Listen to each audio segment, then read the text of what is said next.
Hello friends, good morning. இன்றைக்கி என்னோடய after 9 எப்படி இருக்குன்னு தான் பார்க்க போகிறோம். அதோட இன்றைக்கி என் பசங்களோட ஸ்கூலில் ஒரு செலிப்ரேஷன் இருக்குது. என் பெரிய பொண்ணோட ஒரு ப்ரோக்ராம் இருக்குது, அதுக்கும் போக போகிறேன். ஸோ அதோட வீடியோவும் நான் ஷேர் பண்ணியிருக்கிறேன், பாருங்கள். இப்போ தான் பசங்களை ஸ்கூலில் ட்ராப் பண்ணிவிட்டு வீட்டுக்கு வந்தாச்சு. அவங்களுக்கு ட்ராப் பண்ணுறது வரைக்கும் செம்ம பிஸியாக அப்படியே அவசர அவசரமாக கிளம்பிட்டு கொண்டு விட்டுறதுல இருப்போம். அது தெரியும் இல்லையா? அந்த மாதிரி தான் அவசர அவசரமாக கிளம்பி கொண்டு போய் விட்டுட்டு வந்தாச்சு. இனி தான் கொஞ்சம் ரிலாக்ஸ் ஆகிட்டு அப்புறம் அப்படி நானும் சாப்பிடணும். பிரேக்ஃபாஸ்ட் எல்லாமே வந்து தான் நான் சாப்பிடுவேன். எனக்கு பண்ணுறதுமே நான் வந்து தான் எனக்கு பண்ணுவேன். அது வரைக்கும் பசங்களுக்கு எல்லாமே அனுப்புறதுல தான் பிஸியாக இருக்கும். ஸோ அதே மாதிரி தான் வந்தாச்சு. இனி எனக்கு பிரேக்ஃபாஸ்ட் பண்ணிவிட்டு சாப்பிடணும். இன்றைக்கி தோசை தான். ஸோ எனக்கும் பண்ணிவிட்டு இனி சாப்பிட போகிறேன். தோசை கூடவே பசங்க மிச்சம் என்னெல்லாம் வச்சுருக்காங்களோ எல்லாமே நான் தான் சாப்பிடுவேன். ஸோ அதுதான் கேரட் கொஞ்சம் மிச்சம் இருந்துச்சு. ஸோ அதுவும் போட்டு கேரட் தோசை ஆக்கிட்டேன். அப்புறம் பொட்டேட்டோ கொஞ்சம் மிச்சம் இருந்துச்சு. ஸோ அதுவும் போட்டு பொட்டேட்டோ தோசையும் பண்ணிவிட்டேன். மசாலா தோசை மாதிரி அதை எடுத்துக்கிட்டேன். அப்புறம் கூடவே கொஞ்சம் சிக்கன் குழம்பு இருந்துச்சு. ஸோ அதை வச்சுட்டு நானும் தோசை சாப்பிட போகிறேன். பிரேக்ஃபாஸ்ட் முடிச்சுட்டு அப்புறம் ஒன் பை ஒன்னாக மற்ற ஒர்க்கெல்லாம் பார்க்கணும். ஸோ பிரேக்ஃபாஸ்ட் சாப்பிட்டுட்டு இருக்கேன். செம்ம மழை இங்கே. மழையும் குளிருமாக தான் இருக்குது. நல்லா ஃபாகியாக தான் இருக்குது. நல்லா இருக்குது, கிளைமேட் சூப்பராக தான் இருக்குது. ஸோ அப்படி நானும் சாப்பிட்டுட்ருக்கிறேன்.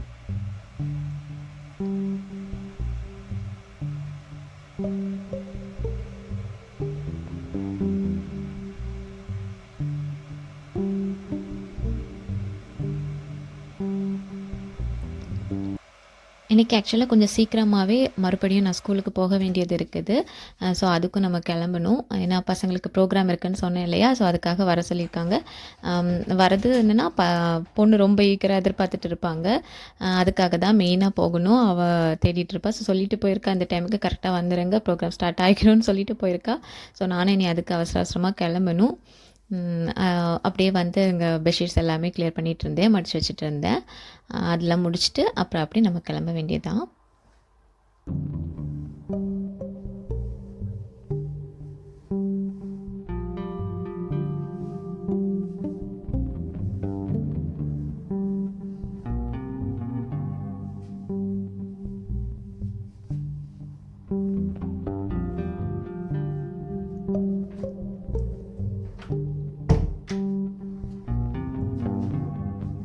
அதோட நேற்று என் தங்கச்சிக்கு ஊரில் ஆக்சிடெண்ட் ஆகிடுச்சு.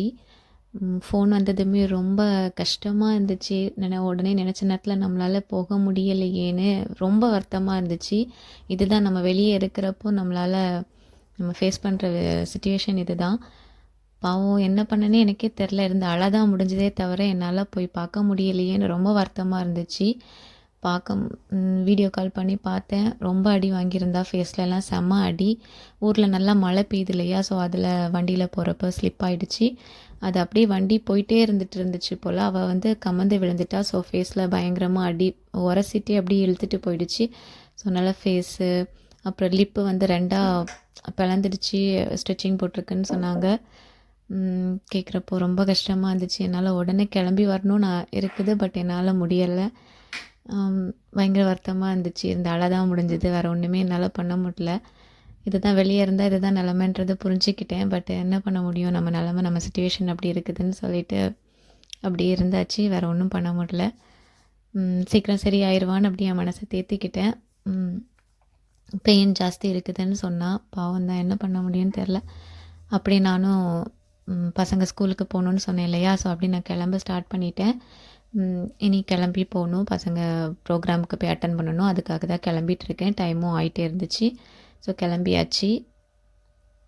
இப்படி ஓவராலாக ஃபோன் பண்ணிகிட்டே இருந்தாங்க நேற்று. அப்படியே சொல்லிகிட்டு இருக்கவே எனக்கும் நல்லாவே லேட் ஆகிட்டே தான் இருந்துச்சு. ஸோ அப்படியே கிளம்பி ஃபோனை பேசி அழுது என்னோடய டே அப்படி தான் நேற்று போச்சுது. கிளம்பிட்டேன். அப்படி நானும் இனி கிளம்பணும் ஸ்கூலுக்கு. அப்புறம் இன்றைக்கி நான் என்ன குக் பண்ணேன்னு காமிக்கிறேன். இது மார்னிங்கே நான் குக் பண்ணிட்டேன். சிக்கன் குழம்பு தான் வச்சுருந்தேன். அப்புறமா வேறு பசங்களுக்கு ஸ்வீட் பொட்டேட்டோ வைக்க வச்சுருந்தேன். அப்புறம் அங்கே ரைஸு, அவ்வளோதான், வேறு ஒன்றும் வைக்கல. சிக்கன் ஆல்ரெடி வாங்கி வச்சுருந்தனால ஸோ அதுவும் வச்சுட்டேன். அப்புறம் அப்படியே குளிச்சுட்டு வந்துட்டு ட்ரெஸ் எல்லாமே வாஷ் பண்ண வேண்டியது இருந்துச்சு.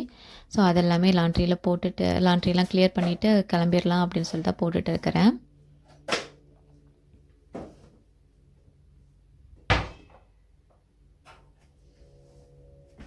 நேற்று மனசுக்கு ரொம்பவே கஷ்டமாக இருந்துச்சு, அதனால தான் ஷேர் பண்ணிட்டேன். ஓகே, அப்புறம் அப்படி ட்ரெஸ் எல்லாமே வாஷ் பண்ண போட்டுட்டு இனி நம்ம கிளம்பணும்.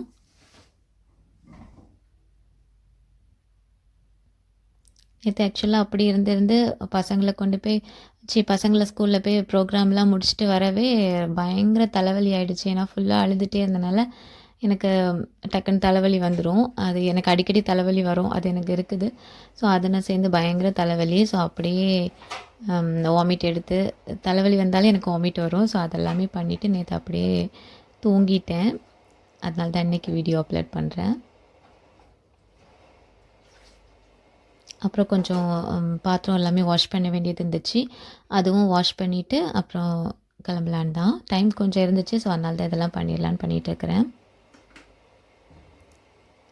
இன்றைக்கி அப்புறம் அப்படியே ப்ரோக்ராமுக்கு போகவே எனக்கு மனசும் இல்லை.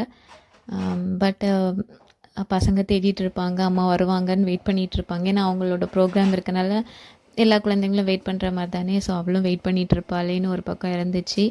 அதோடு சேர்ந்து ஃப்ரெண்ட்ஸும் வருவாங்க. ஸோ அவங்க எல்லாருமே வெயிட் பண்ணிகிட்ருப்பாங்க.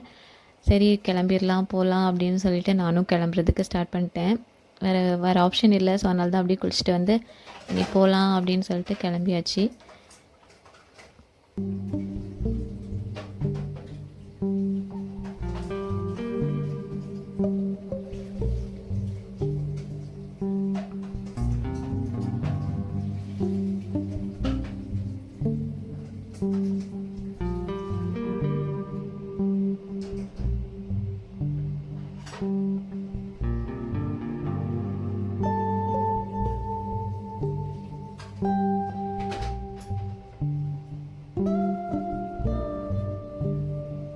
எங்கள் பசங்களோட ஸ்கூலில் வந்து இந்த செலப்ரேஷன்ஸ் எல்லாம் எப்படி நடக்கும்னு காமிக்கிறேன் நான்.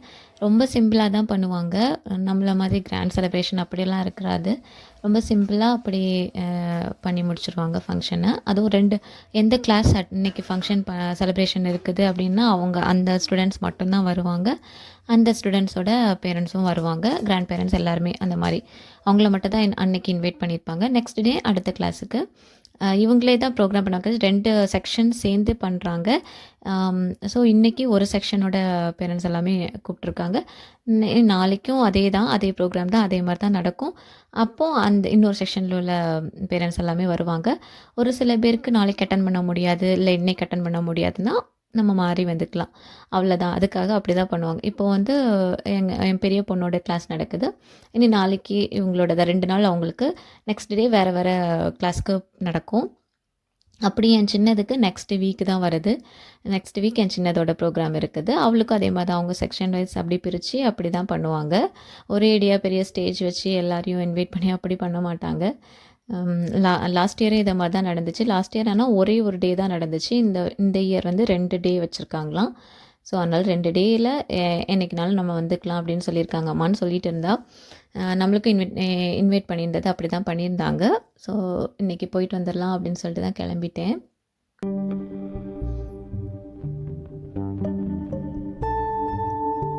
அப்படியே நானும் கிளம்பியாச்சு. இனி ஸ்கூலுக்கு போக வேண்டியதான்.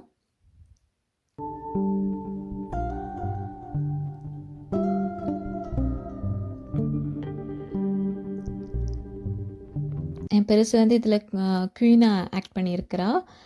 ஸோ ஃபுல்லாலாம் வீடியோ நான் எடுக்கல. கொஞ்சம் தான் வீடியோ எடுத்திருந்தேன். ஸோ அதை மட்டும் அட்டாச் பண்ணியிருக்கிறேன். அப்புறம் ஜாலியாக நல்லா இருந்துச்சு ப்ரோக்ராம். நல்லா எஃபர்ட் போட்டிருக்காங்க. நிறைய ப்ராக்டிஸ் பண்ணியிருக்காங்க. அதெல்லாமே பார்க்குறப்போ தெரிஞ்சுது. அதோட சேர்ந்து எவ்வளோ தான் ப்ராக்டிஸ் பண்ணியிருந்தாலும் இவங்க பெரிய 4th இயர் தான் படிக்கிறா. இருந்துமே அவங்களோட மேம் வந்து பின்னாடி நின்று ஆக்ஷன் பண்ணுறதாகட்டும், அப்புறம் அதோட சில சாங்ஸோட வேர்டிங்ஸ் எல்லாமே எழுதி பின்னாடி வந்து இது பண்ணிகிட்டே இருந்தாங்க.